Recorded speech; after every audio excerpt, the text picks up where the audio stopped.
అంటే మన ఇన్ఛార్జ్ మంత్రిగా ఉన్నటువంటి ఇప్పటికే శ్రీధర్ బాబు వెళ్ళడం జరిగింది. అక్కడ ఉన్నటువంటి వాళ్ళతో పరామర్శించడం, మాట్లాడడం జరిగింది. భూ సేకరణకు సంబంధించిన అంశాలపై కొనసాగిస్తుంది. కావాలని బీఆర్ఎస్ నాయకుల ఒక అరాచకపు రాజకీయం చేసే ప్రయత్నం చేస్తా ఉన్నాను అనేది వీళ్ళు తీసుకొస్తున్న పాయింట్. మరి దీనికి ఏం చెప్తుంది బీజేపీ పార్టీ?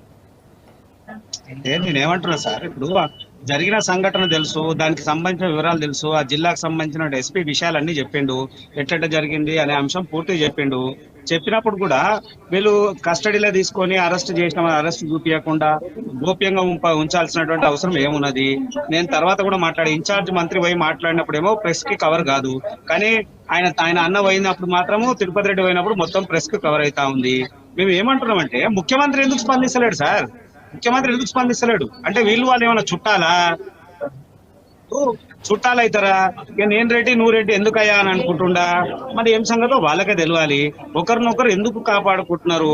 నిజంగా చెప్పాలనుకుంటే ఈ దేశంలో, ఈ రాష్ట్రంలో ఎప్పుడు జరిగినటువంటి ఇంత పెద్ద సంఘటన జరిగినా సానుభూతితో ఉన్నటువంటి కలెక్టర్ ని మనం ఇంకా ఆయన చాతగాంతనంగా అనుకోకూడదు. ఎందుకంటే బ్యూరోక్రాట్స్ ఈ దేశంలో పరిస్థితులు మనకు తెలుసు. బ్యూరోక్రాట్స్ అందరూ అనుకుంటే ఎలాంటి మార్పు ఉంటుందో మనం గతంలో చాలా సందర్భాల్లో చూసాం. అలాంటిది ఉన్నప్పుడు ఇక్కడ ప్రభుత్వం ఎందుకు స్పందిస్తలేదు? ఎందుకు ఇది చేస్తలేడు? అసలు ఆయన సొంత నియోజకవర్గంలో జరిగినప్పుడు ఆయన అసలు ఎవరు ఊహించినంత ఫాస్ట్ గా స్పందించాల్సినటువంటి అవసరం ఉంటది. వెంటనే దాని మీద వివరాలు తీసుకొని వెంటనే దాని మీద పరిశీలించి ఎవరైతే దోషులు ఉన్నారో వాళ్ళని వెంటనే అరెస్ట్ చేయాల్సినటువంటి అవసరం ఉంది. అది చేయకుండా కాలయాపన చేసేటువంటి పరిస్థితులు ఏందో వాళ్ళకే తెలవాలి. ఏం మాట్లాడుతున్నారు, ఏమని 6 గ్యారెంటీలు అన్నారు. 6 గ్యారెంటీలు ఏమైనా మనకు తెలుసు సార్.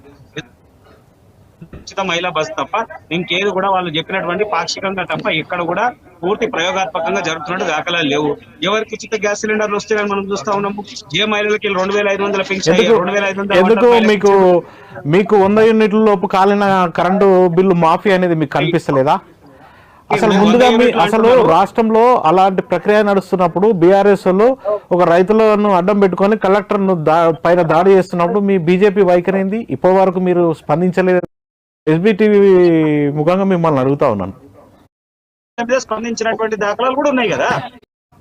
చట్టాన్ని అతిక్రమించేటువంటి అవకాశం ఎవరికి లేదు కదా. ముఖ్యమంత్రి ఒక మంత్రి ఉంటాడు, బీఆర్ఎస్ లో దాడి మంత్రి గారు ఎక్కడున్నా బయట రాష్ట్రాలకు ఎందుకు దాచుకోవాలి?